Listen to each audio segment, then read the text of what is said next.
Verbo de Deus. O Senhor esteja convosco. Ele está no meio de nós. Proclamação do Evangelho de Jesus Cristo segundo Lucas. Glória a vós, Senhor.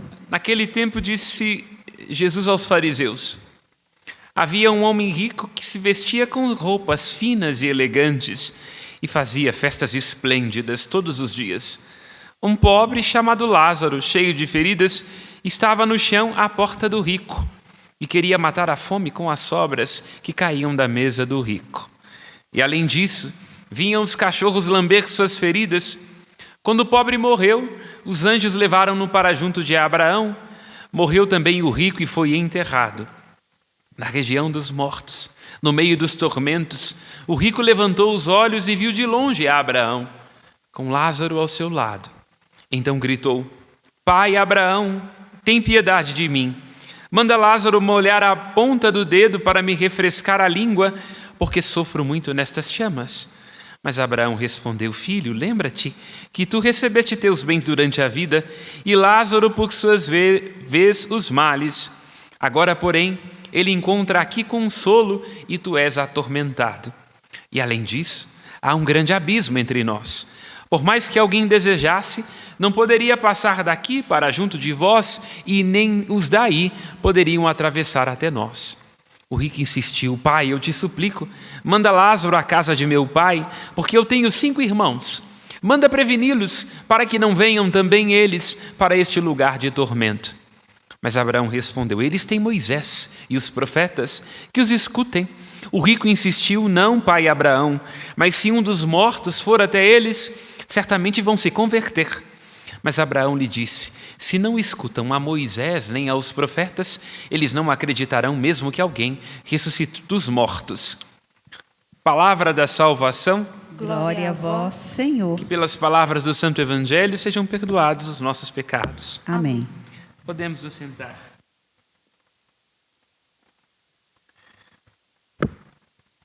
A liturgia do tempo da Quaresma convida a comparecer diante do deserto.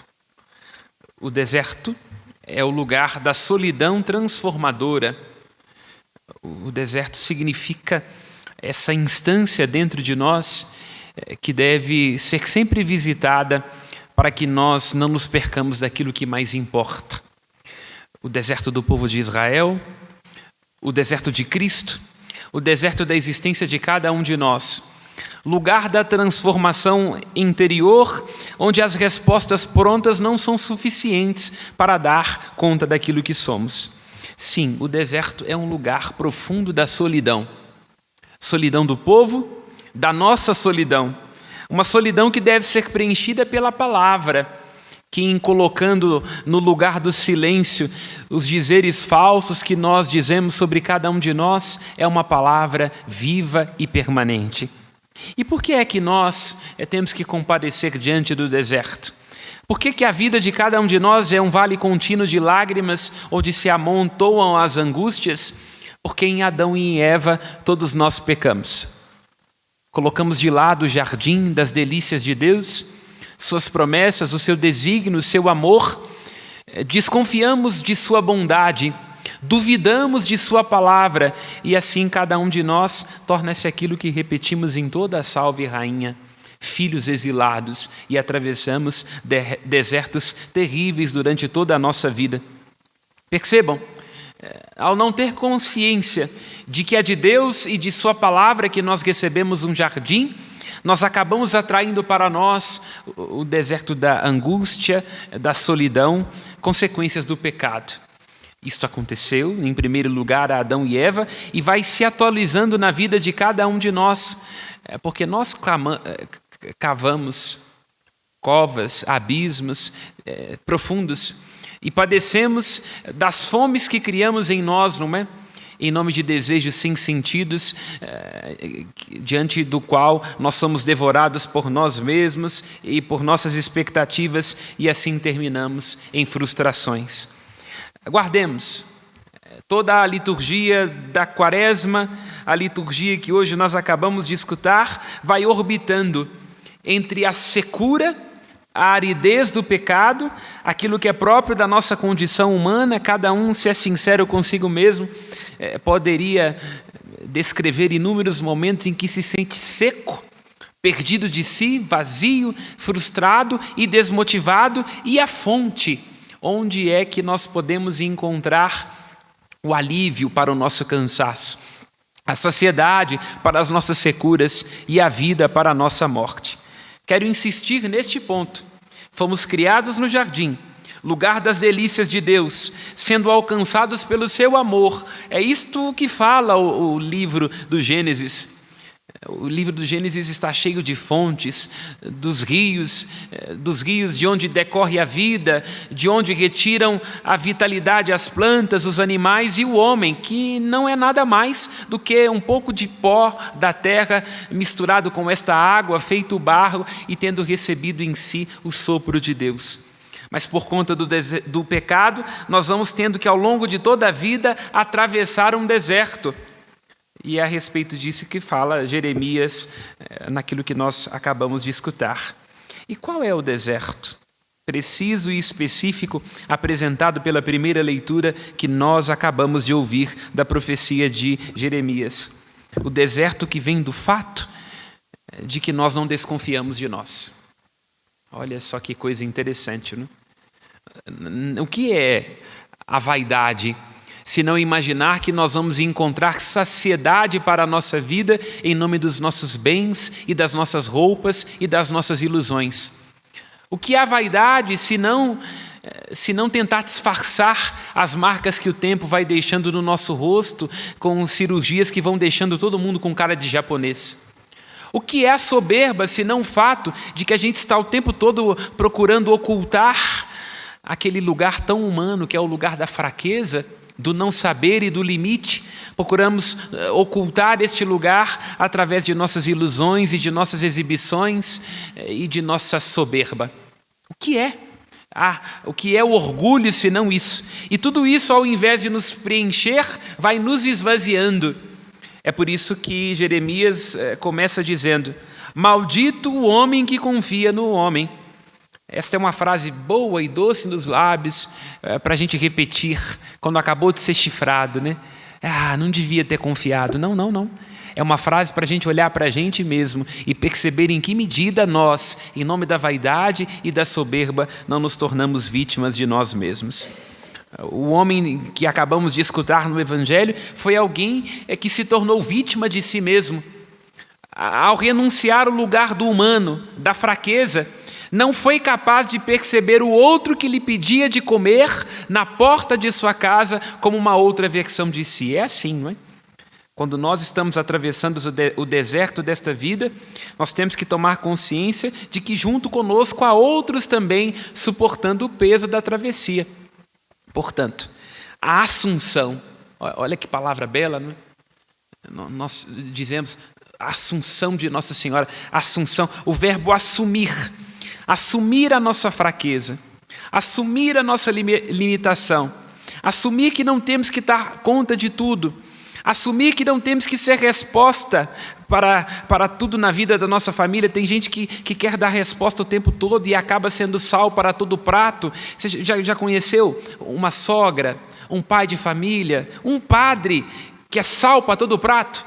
Sabe de tudo, tem razão de tudo, está tão cheio de si que é um prato salgado, né? O sal existe para dar sabor, não para salgar.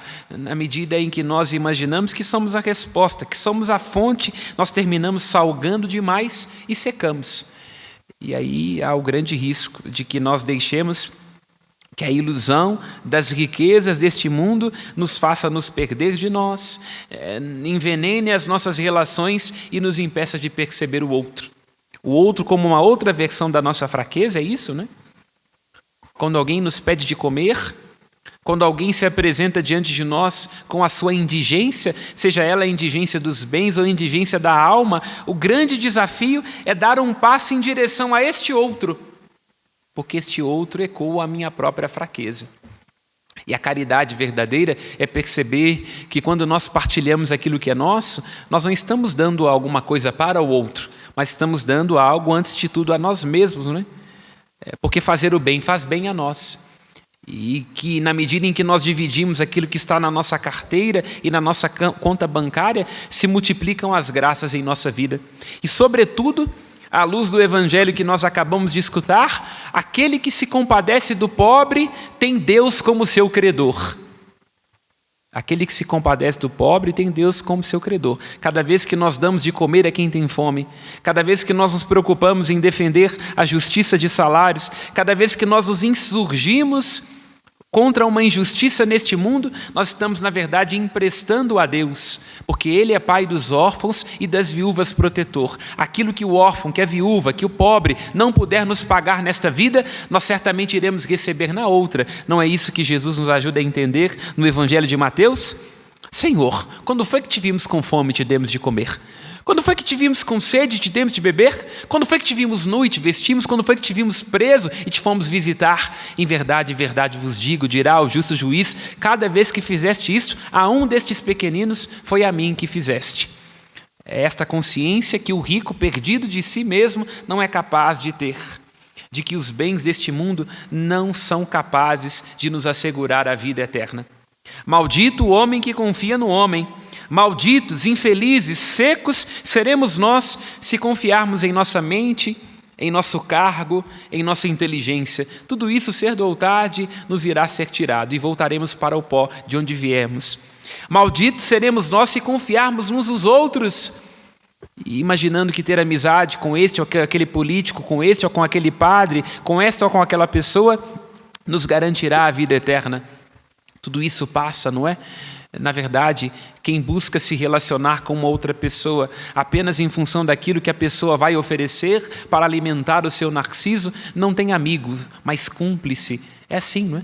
No momento oportuno, sempre surgirá uma delação premiada. Alguém pagará mais caro e aquilo que num primeiro momento parecia ser uma amizade tão genuína vai se revelar, na verdade, o mais podre dos interesses. Maldito o homem que confia no homem. Malditos seremos nós, infelizes, se confiarmos naquilo que podemos nos oferecer uns aos outros com conchavos. E malditos seremos nós se confiarmos em nós mesmos, buscando fazer de nós e de nossa riqueza e de nossas ilusões a causa de nossa salvação. Esta é a radicalidade do tempo da Quaresma. É por isso que o dia que abre a Quaresma, a quarta-feira de cinzas, é aquele onde nós colocamos um pó sobre as nossas cabeças, para nos lembrarmos que, na verdade, todos nós somos isso. Nós somos pó, como lembrava o padre Antônio Vieira, não é? Às vezes somos pó lançado ao vento para lá e para cá, correndo atrás de ações, brigando com os nossos irmãos por conta de herança, lutando atrás de ansiedades sem sentidos, e daqui a pouco seremos pó repousando, seja numa cova ou seja jogado ao vento numa celebração de cinzas. É isto, né? Mas nesta consciência, então, daquilo que diz o profeta Isaías, toda a carne é como erva, toda a glória é como a flor do campo, nós temos que encontrar aquilo que permanece. E o que é que permanece se nós somos pó? Pó lançado ao vento ou pó repousado? O que é que permanece se toda a carne é como erva e toda a glória é como a flor do campo? Lembra Isaías, o que permanece é a palavra de Deus. A palavra de Deus é que permanece para sempre. E como é que a liturgia de hoje nos ajuda a entender que é esta palavra? Esta palavra é como uma fonte, capaz de irrigar o deserto. Tomemos consciência disso, né? Aquilo que diz o Salmo 41, 42. Como o cervo suspira pelas águas correntes, assim a minha alma deve suspirar por ti, ó Senhor. Assim como lembra o Salmo 62, a minha alma é como terra sedenta e sem água, terra rachada que precisa de ti. Temos espaço durante o nosso dia para sermos reabastecidos pela graça de Deus? Lembremos aquilo que diz Nossa Senhora, fazei tudo o que Ele vos disser. É a palavra de Cristo que é capaz de encher as talhas que se esvaziam. Uma enfermidade, um envelhecimento, um casamento cheio de frustrações, dificuldade com os filhos, perseguições no emprego e na igreja, estão esvaziando as suas talhas. Escute o que te diz Nossa Senhora, fazei o que Ele vos disser, porque lembra o profeta Isaías, todos nós somos pó. Somos como a erva, como a flor do campo. E o que é que nos devolve a vida? O que é que nos enche de graça? Onde está a fonte? Está na palavra de Deus. Está na palavra de Deus. Um encontro diário, todos os dias, para que Deus fale ao nosso coração. Para que a palavra dele nos devolva a vida, porque somente a palavra dele é capaz de, no deserto, lembremos daquilo que diz São Pedro no capítulo 6 do Evangelho de João: a quem nós iremos, Senhor? Aos nossos bens? Eles passam. A quem nós iremos, Senhor? Ao nosso esposo? Ele pode nos decepcionar. A quem nós iremos, Senhor? Ao padre fulano de tal? Pode ser que você descubra que ele é dono de uma associação que desvia dinheiro. A quem nós iremos, então, Senhor? Só tu, Senhor, Jesus Cristo, tem palavras de vida eterna. Cristo é a fonte. Somente Ele é capaz de ser caminho que nos conduz ao Pai.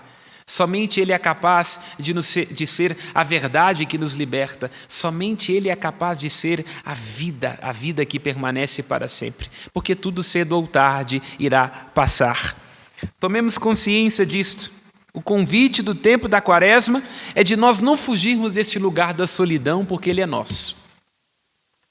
Nós viemos a este mundo sós, nus. Lembremos o livro do Gênesis. Depois do pecado, Adão e Eva olham para a própria nudez e sentem vergonha. É neste lugar que nós nos encontramos. Imaginamos que será a melhor roupa a cobrir esta nudez. Imaginamos que será o melhor cargo que irá cumprir essa nudez. Cada um de nós medite sobre isso. Como eu vou tentando disfarçar as minhas nudezes? Olhe para pessoas inseguras, que não têm consciência da própria fragilidade. Elas têm que sempre ser alguma coisa. Ah, não, eu sou a fulana do apostolado tal, eu sou o padre da paróquia tal, eu sou a pessoa que tem o cargo tal, eu moro em tal lugar. É isso, né? Quando você encontrar-se assim diante de uma pessoa que tem que ter sempre a mão cheia, os lábios cheios de títulos e de enunciações, você estará diante de uma pessoa, e tomemos cuidado, porque nós às vezes somos essa pessoa que não está em comunicação com a própria fragilidade. E se nós não tomamos consciência de nossa solidão, de que somos exilados, de que às vezes nós nos perdemos de nós, não há espaço para que a graça de Deus nos converta e nos cure. Somente na medida em que nós aceitamos nossa solidão, nosso desamparo, a nossa profunda condição de pó, a graça de Deus pode nos reerguer. Por isso, não temamos este lugar da limitação, da fraqueza, da decadência, do despojamento. Porque nenhum encontro pode ser verdadeiro se nós não nos despojarmos. A gente não pode encontrar com a gente mesmo se a gente não se despojar. Há momentos em que a gente assume que falhou, que disse uma palavra que não devia, que foi grosseiro quando deveria ter sido gentil. Nós não podemos nos encontrar uns com os outros se nós não estivermos na pobreza e no despojamento, não é? O quanto que um casamento pede de esvaziamento diante da indigência do outro, né? Poder reconhecer que o seu esposo, que os seus filhos, que os seus netos são Lázaro diante de ti, pedindo talvez não parte do seu bolso, mas parte da sua alma. Há momentos em que nós temos que partilhar aquilo que às vezes a gente nem tem com os nossos familiares. Não temos paciência, temos que entregar. Não temos bons conselhos, temos que nos arriscar. A gente tem que partilhar aquilo que a gente não tem. E onde é que haverá a fonte? A fonte estará em Deus.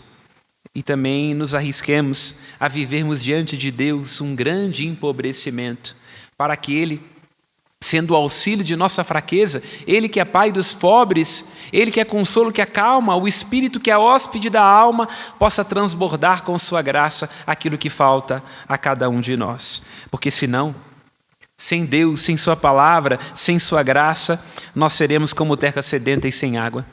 Sem Deus, sem sua graça, como lembra o Salmo 42, alguns versículos à frente, um abismo atrai outro abismo, é isso.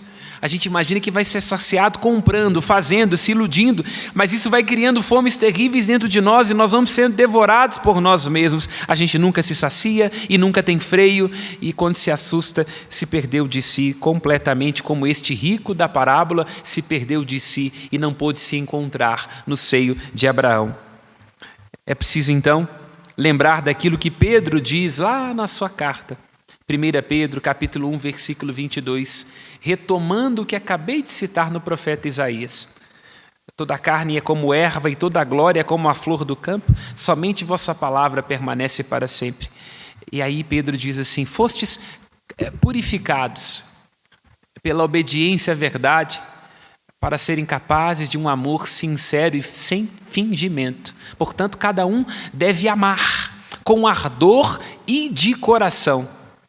Olha só, o amor em nós, a consideração de que é preciso reconhecer o próximo como uma outra versão de mim, de que se dói em mim também deve estar doendo nesta caixa do supermercado, que não consegue ser gentil porque ela fica horas sentada neste caixa, passando compras, escutando desaforo. Porque se eu desejo que as pessoas paguem aquilo que é justo para mim, eu também devo considerar a empregada que trabalha comigo, me ajudando na limpeza da casa, pagando aquilo que lhe é devido. Nós somos capacitados para um amor sem fingimento, vai lembrar o apóstolo Pedro. Lembrando-nos que nós somos chamados, continua Pedro dizendo, para uma esperança que não é corruptível. Não é uma esperança segundo este mundo. As esperanças deste mundo caducam. Tudo aquilo que a gente junta neste mundo está sujeito a que o ladrão roube ou que a traça corroa. Nós somos chamados para uma herança incorruptível, graças à palavra de Deus que é viva e permanente. Deixemos que esta palavra de Deus, que nos incomoda, que nos inquiete, que ela nos confronte. Está diante de nós, como lembra Abraão, a lei e os profetas, as profecias de Deus, o seu amor, o seu chamado à conversão. Para que acolhamos esta palavra com fé, esta palavra que é Deus mesmo dizendo a cada um de nós, e que esta fé nos ajude a agarrarmos nesta esperança, que não se desfaz, que não estraga e que não se altera, como lembra o apóstolo Paulo, diferente das falsas e inautênticas esperanças deste mundo, que uma hora ou outra deixarão de existir, e que esta esperança possa florescer em nossos corações com um amor sincero, sem fingimento, que nos leve a não sermos vítimas de nós mesmos, apegados a nós mesmos, o que vai nos tornando sal para todo o prato e vai nos secando profundamente.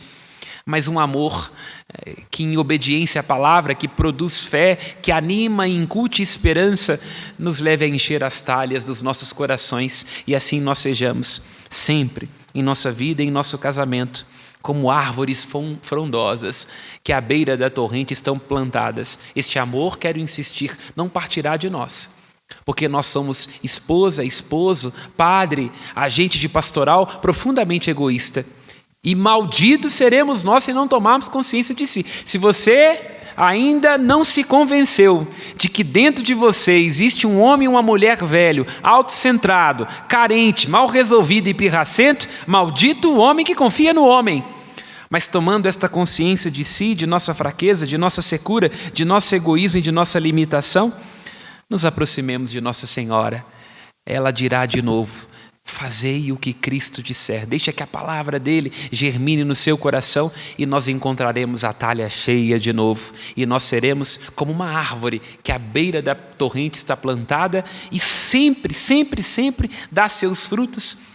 E qual é o fruto que nós somos chamados a produzir? Nos lembra Pedro, nos lembra João, lá no capítulo 15 do seu evangelho. O fruto que somos chamados a produzir é o amor.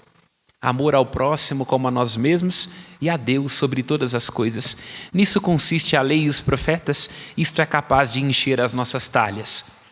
Louvado seja nosso Senhor Jesus Cristo. Para sempre seja louvado. Ao céu nossas preces. De pé,